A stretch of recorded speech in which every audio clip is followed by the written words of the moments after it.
Existe uma relação entre alimentação e obesidade. A vida moderna contribui com o sobrepeso e transforma a obesidade, que aumenta o risco de doenças e complicações, em uma epidemia.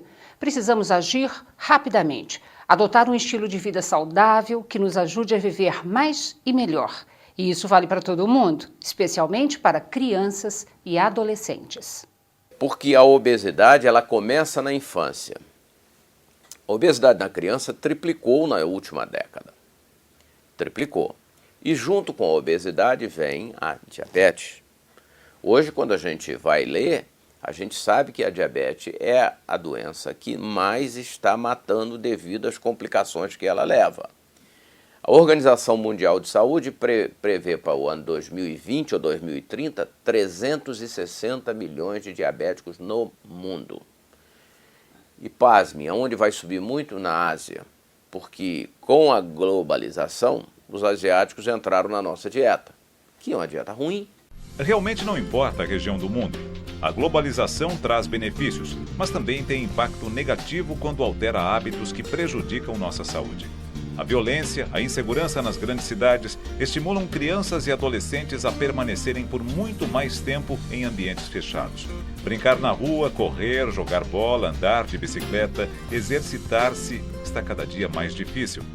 Hoje, a exposição a computador, a videogame, a televisão e agora esse computador com todas essas que é Facebook, Twitter, que não sei o que, MSN, 500 coisas, se nós bobearmos, a nossa criança e adolescente passa horas e horas na frente do computador. Isso é responsabilidade nossa de pais, orientar. A correria da vida diária nos leva a consumir mais alimentos industrializados e a comer fora de casa em fast foods. Cada vez mais nós estamos oferecendo alimentos já prontos, preparados, com corantes, adoçantes, só para estimular ainda mais o consumo desses alimentos, né? Então, na verdade, se a gente, ao invés de reduzir, você tornou a oferta mais propícia ao consumo. Para ficar mais atraente e saboroso para o consumo, novos ingredientes foram sendo introduzidos na produção de alimentos. Açúcar, para adoçar, gordura saturada e gordura trans, para dar maior maciez e cremosidade, sódio, para acentuar o sabor, corantes, para dar cor especial e aromatizantes, para criar um cheiro irresistível. O problema é que o consumo desses ingredientes em excesso aumenta o risco para a nossa saúde. Para ficar mais claro, veja só. Açúcar é fonte de energia, mas em exagero pode causar aumento de peso e excesso de gordura no sangue. Gordura saturada, encontrada principalmente em alimentos de origem animal. Gordura trans, produzida pela transformação de óleos vegetais em gordura vegetal hidrogenada, presente em produtos como biscoitos e chocolates. Essas gorduras em excesso podem fazer mal ao coração. Sódio faz parte do sal de cozinha. É utilizado na produção da maioria dos produtos para dar mais sabor e aumentar o tempo de conservação, a validade do produto. Em excesso, pode causar pressão alta e apertar o coração. Com isso, o aumento está surgindo a obesidade entre as crianças e os adolescentes, e com isso, se você tem um aumento de peso na criança e no adolescente, eles vão ser adultos obesos e provavelmente adultos com diabetes e as doenças de risco, por exemplo, hipertensão arterial, que não é só diabetes que nós temos que focar, tem hipertensão arterial, hipercolesterolemia, aumentando o risco de eventos cardiovasculares. Sem perceber, nós fomos mudando mesmo o nosso padrão de alimentação. Deixamos a desnutrição para trás. Não conseguimos manter o peso ideal e estamos engordando, ficando obesos. Obesidade, em qualquer idade, é definida como um excesso de peso em função de um aumento do depósito de tecido gorduroso no corpo, que resulta do quê? Resulta de a ingestão de uma quantidade de calorias maior do que aquilo que o indivíduo consome. Em última análise, em resumo, a obesidade é o resultado de comer mais do que se gasta, de ter mais combustível do que precisa para andar. O excesso desse combustível é guardado pelo organismo sob a forma de gordura, o que leva a um ganho de peso, e à medida que esse peso vai aumentando, então, aí nós vamos ter as definições de sobrepeso e de obesidade. Então, se uma pessoa está 10% acima do peso que deveria, é considerado um sobrepeso. Se essa porcentagem é de 25% ou mais, já está na faixa da obesidade. Existem fichas que mostram o peso para a idade e o peso para a idade indiferentes, peso para a idade de criança de 0 a 2 anos, peso para a idade de criança de 2 a 5 anos, a altura para a idade nessas faixas também, e o cálculo que se deve fazer é o seguinte: para cada altura deve corresponder o peso correspondente ao de crianças que tenham aquela altura na média, ou seja, uma criança de 2 anos que tem altura de 3, ela deve ter o peso de uma criança de 3. Uma criança de 6 anos que tem altura de 7, ela deve ter o peso de uma criança de 7. Né? Se eu tenho uma criança de 6 anos com o peso de uma criança de 7, seguramente essa criança já é um sobrepeso se não estiver chegando na obesidade. Essa avaliação, se estamos com peso, altura adequados, segue por toda a vida, apenas com mecanismos diferentes para essa aferição. Como o cálculo do chamado IMC, Índice de Massa Corpórea, que considera o peso total dividido pela altura ao quadrado. Um método fácil para verificarmos se a pessoa está abaixo do peso ou com peso ideal ou acima do peso. Mas só serve como uma indicação, pois não diferencia gordura corporal, massa muscular, água e ossos. Outra forma utilizada como referência é a circunferência abdominal. Essa medida serve para a avaliação indireta da gordura visceral. O desafio é que crianças e adolescentes têm ganhado muito peso, aumentando o risco de adoecerem jovens e de permanecerem assim enquanto adultos. No nosso meio, infelizmente, esses números têm aumentado de maneira assustadora. Meninas eram 15% sobrepeso há 20 anos atrás, agora são 35%. Meninas entre 5 e 10 anos. Meninos nessa faixa etária também eram 12% sobrepeso, agora são 32%. Quando a gente fala obesidade, os números são ainda mais impressionantes. Eram 4% das meninas obesas, hoje são 16%. E dos meninos eram 2,5% e hoje são praticamente 12% obesos. Ou seja, a obesidade no Brasil está explodindo, assim como em outros lugares do mundo, e medidas urgentes e importantes devem ser tomadas para evitar esse fato. A obesidade é uma doença crônica, complexa. Diversos fatores podem estar envolvidos: genéticos, ambientais e comportamentais. A obesidade traz problemas físicos a curto prazo e a longo prazo. A curto prazo, uma criança obesa tem com certeza uma dificuldade ortopédica importante, tornozelo, joelho e quadril, em função do peso que ela carrega. Tem problemas dermatológicos frequentes, pela dificuldade de enxugar dobras, promove o crescimento de fungos na pele. E tem um problema emocional que é muito sério, que também pode ser considerado como uma doença em alguns casos, que é a baixa autoestima, que vai fazer com que o quadro da obesidade fique muito mais difícil em termos de ser revertido. A imagem corporal também funciona muitas vezes como uma primeira apresentação e pode determinar, principalmente entre crianças e adolescentes, a aceitação ou não num grupo. E nesta fase, ser bem visto, aceito, é vital para ajudar no desenvolvimento da personalidade. Não bastasse o impacto emocional negativo, a obesidade também abre a porta do nosso organismo, facilitando o aparecimento precoce também do diabetes tipo 2, que infelizmente tem sido cada vez mais detectado entre jovens.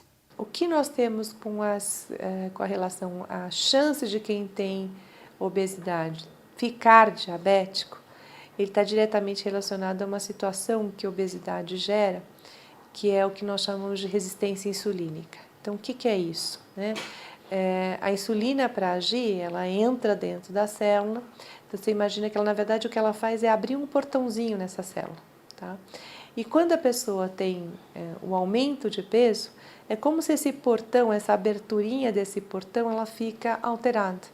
E a insulina não consegue encaixar dentro dessa porta. É como se fosse uma chave, a insulina ela não entra nessa fechadura porque a obesidade não deixou, não está deixando que aquela chave se encaixe naquele local.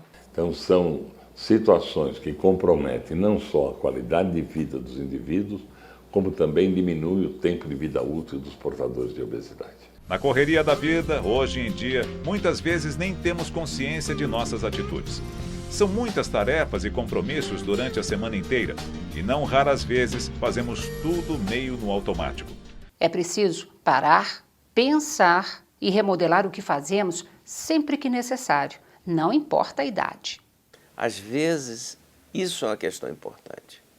Então, estimular a criança a se mexer. E nós não precisamos de dinheiro para se mexer. Basta levar a criança para passear no parquinho, o pai vai caminhar com a criança maior, leva um pouquinho. Bom, dá trabalho, mas nada na vida sem esforço compensa. Tudo na vida precisa de esforço. E para que a gente possa conseguir fazer mais esforço durante a nossa vida, a gente tem que se preparar. Nós estamos alardeando que a criança que vai fazer 100 anos já nasceu. Claro, porque a medicina avançou. Agora, eu espero que ela faça 100 anos sem prótese no coração, sem prótese no quadril, sem estar tomando 15 remédios por dia. É isso que nós temos que trabalhar. E no rol de medidas preventivas está a adoção de uma alimentação saudável para termos mais saúde e qualidade de vida. O ato de comer está relacionado a valores sociais, culturais, afetivos e sensoriais. O alimento representa, portanto, mais que apenas nutrientes para o crescimento e desenvolvimento do organismo. Daí, merece muito mais atenção e cuidados. Vamos aproveitar e ver algumas dicas que podem nos ajudar a compor uma alimentação equilibrada e balanceada. E para isso é bom lembrar que ela não precisa ser cara. Podemos utilizar alimentos naturais, de época, produzidos na região em que vivemos. Os nutrientes podem basicamente serem divididos em macronutrientes, carboidrato, proteína e gordura, e micronutrientes, vitaminas e minerais. Quando a gente fala em caloria, é aquele macronutriente que gera uma energia pra gente. Então, o carboidrato, a proteína e a gordura gerando energia. Então, eles fornecem energia, então eles são calóricos. Para aprendermos o que devemos consumir, podemos pegar como exemplo a pirâmide alimentar. Ela funciona como um tipo de guia nutricional para conscientizar sobre os hábitos alimentares corretos. A pirâmide alimentar é composta por grupos de alimentos. Começa na base, alimentos que devem ser consumidos em maior quantidade. Depois, vem com os outros segmentos até chegarmos ao topo, diminuindo assim a recomendação de quantidade gradativamente. Vamos ver mais detalhes sobre cada um dos grupos, a começar pela base da pirâmide alimentar. Então, na base da pirâmide, que é o grupo que a gente tem que consumir mais vezes, são os alimentos que fornecem um nutriente chamado carboidrato. Todo mundo teme o carboidrato, mas só para esclarecer, o carboidrato é o que gera energia pra gente. Então, a gente tem as células, nosso corpo é formado por células, que eu preciso de energia para sobreviver. Quem fornece os alimentos fontes de carboidrato, que é o que vai virar glicose no sangue. São fontes de carboidratos, pães, cereais, macarrão, batata, milho, mandioca, mandioquinha, entre outros. Próximo grupo, vitaminas e minerais. Vitaminas e minerais, eles servem para regular o nosso organismo. Então, tem vitaminas importantes para o sangue, vitaminas e minerais importantes para os ossos. Para cada vitamina, cada mineral existe uma função. Os alimentos que eu tenho vitaminas e minerais, todas as frutas e todas as verduras e legumes. É o alimento que a gente fala, é o grupo que a gente fala que é mais colorido, né? Então, por isso da importância da gente variar esses alimentos, tá? Lembrando que as frutas pertencem a um grupo e as verduras e legumes a outro, mas eles estão no mesmo andar por serem fontes de vitaminas e minerais. São alimentos também que fornecem fibras, que são muito importantes para o controle de gordura e absorção de açúcar. Recomenda-se sempre que possível ingerir frutas com casca bem lavada e verduras e legumes naturais crus. E lembre-se que muitas folhas e talos podem ser aproveitados em receitas deliciosas em vez de irem para o lixo. Nesta terceira parte da pirâmide, há 3 grupos de alimentos que fornecem principalmente proteínas. Proteína, formação de músculo e tecido, essa é a função principal. Então eu tenho no leite, queijos e derivados um tipo de proteína, assim como alguns minerais presentes nesse grupo. Tenho as carnes, o frango, os peixes e os ovos, uma segunda proteína importante também. E tenho o grupo das leguminosas, feijão, lentilha, grão de bico, soja. Então são outras fontes de proteína que são necessárias para o nosso dia a dia. E no topo da pirâmide está o grupo das gorduras e dos açúcares.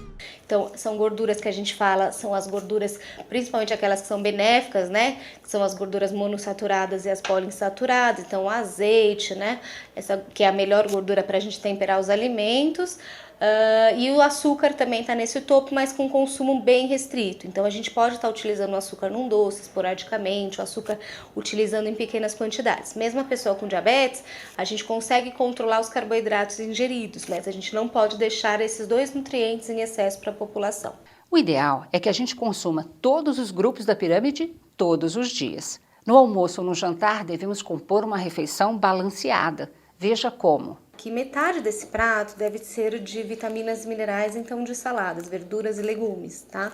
Então, se a gente considerar que metade do prato, verduras e legumes, e variar esses legumes, né? Quanto mais colorido, mais vitaminas eu vou ter. Então, é uma recomendação muito atualizada. Na outra metade do prato, a gente dividir em duas metades, né? A primeira metade dos carboidratos, então seria em média, né? Dependendo, eu não quero quantificar porque isso é muito individualizado, mas essa porcentagem de carboidrato, e na outra parte as proteínas divididas em duas. O feijão, que a gente chama de leguminosa, o ervilho, a lentilha, e na outra metade a carne, o frango, o peixe. Então a gente teria aí um prato equilibrado, ainda se a gente contemplar com uma sobremesa de fruta, quase todos os grupos entrariam.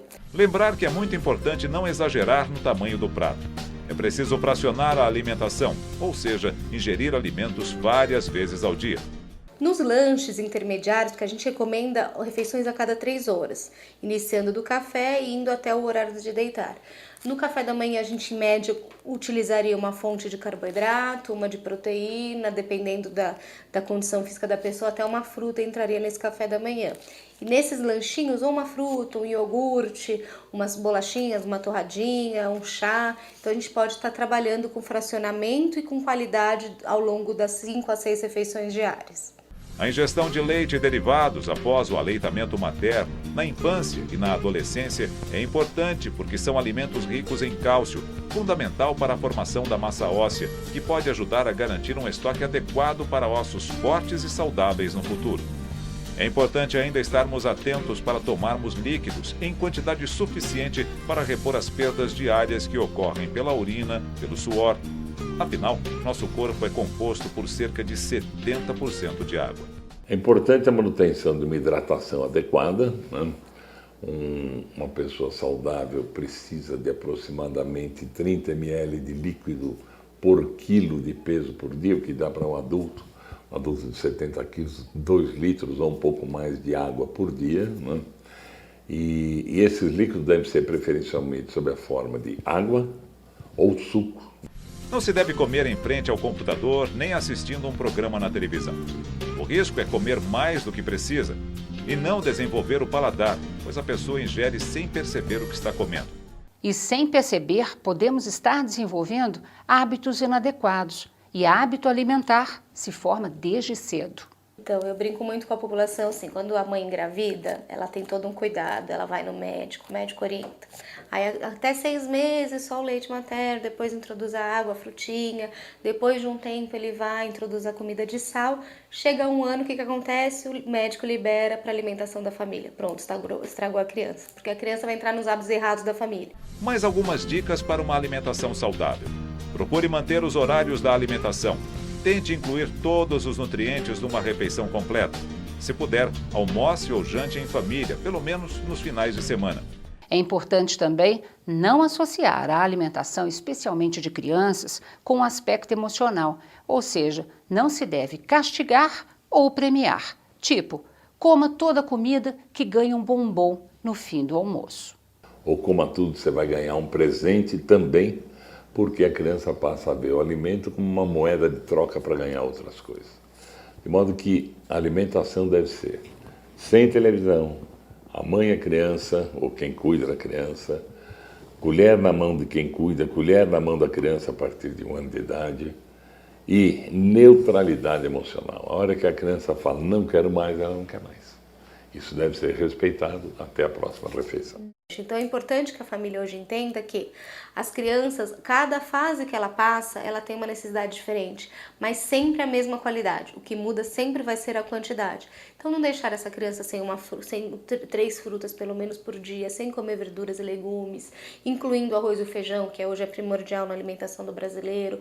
E aí ao máximo diminuir doces, besteiras, né? Esses lanchinhos rápidos, esses lanchinhos fast food hoje, que é uma coisa muito comum nos adolescentes, né? Então a gente pede sempre para preservar a qualidade da alimentação. Nunca proibição, a gente nunca fala em proibição, a gente permite, mas qual a frequência que eu vou permitir, que é o que a gente vai ter que trabalhar com essa família. A família tem um papel fundamental em termos de prevenção da saúde ou no desencadeamento da obesidade. Aquela situação de tem que raspar o prato em todas as refeições é seguramente um fator que pode desencadear um risco de obesidade maior. Então a família tem que ser educada ao mesmo tempo que a criança ou o adolescente, quando está se cuidando da obesidade, para que haja uma mudança no padrão alimentar de toda ela. A escola também pode e deve ajudar nesse processo de formação de hábitos saudáveis e pode tomar algumas atitudes. Uma delas, cuidar muito bem do que é oferecido aos alunos na merenda ou na cantina da escola. A cantina escolar, ela deve fornecer basicamente, seja o lanche da manhã, seja o lanche da tarde. Portanto, o que deve ser vendido pela cantina? Deve ser vendida a alimentação adequada para esse momento do dia, do lanche da manhã e do lanche da tarde. Ou seja, um pedaço de um bolo, um suco de fruta natural de preferência, né? Uma barra de cereal para crianças maiores, evitar de qualquer maneira pacotes de salgadinhos industrializados, frituras tipo coxinhas, massas cheias de manteiga como empadinhas ou os risoles ou coisas semelhantes. Então, nesse instante, a cantina tem um papel. Tem um papel que deve complementar o próprio papel da escola em termos de educação nutricional. A escola e a família devem ser aliados para a saúde da criança e do adolescente. O papel de escola promotora de saúde faz parte do conceitual e da prática que o estabelecimento de ensino deve implementar, bem como a incorporação da educação nutricional no universo escolar. A escola é um fator assim, fundamental. Ela pode promover a saúde do indivíduo e ela vai contribuir cada vez mais para que a gente tenha um país saudável e feliz. É o que nós queremos. A conscientização também deve existir em relação à importância de estimular a prática de atividade física regular. A atividade física é fundamental para a saúde da criança, do adolescente, do adulto jovem, do adulto maduro e do idoso. É fundamental a atividade física que vai fazer um consumo de energia maior, vai equilibrar melhor o organismo com relação àquilo que ele ingeriu e vai levar à liberação de hormônios que levam à sensação de bem-estar, de segurança. Prevenir é a melhor atitude, mas não podemos perder de vista que atualmente temos um grande número de crianças e adolescentes obesos e que são vítimas, na escola e na vida fora dela, de discriminação. Apelidos agressivos são frequentes, o que faz com que a autoestima de meninos e meninas gordinhas diminua muito. E para compensar a carência afetiva, é comum que esse indivíduo coma mais, o que se forma um ciclo vicioso. Ela vai buscar o chocolate, vai buscar a guloseima, vai aumentar o tamanho do prato, com isso tentando se equilibrar emocionalmente. Só que aí ela sofreu discriminação, comeu mais, tem consciência disso, se olha no espelho e fica com a moral muito baixa, a autoestima dele vai mais para baixo ainda e fecha aí um círculo vicioso que é muito prejudicial, que dificulta tremendamente a saída do obeso dessa situação. Por isso, a obesidade é tratada por uma equipe multidisciplinar, que pode envolver, além do pediatra, também o endocrinologista, o psicólogo, o educador físico, o nutricionista, entre outros profissionais. O conhecimento é um grande aliado da alimentação saudável. Procure obter mais informações no Núcleo de Saúde e Nutrição da sua cidade. Aproveite e já anote algumas dicas. ADJ, Associação de Diabetes Juvenil, site www.adj.org.br, telefone 0800 100 627.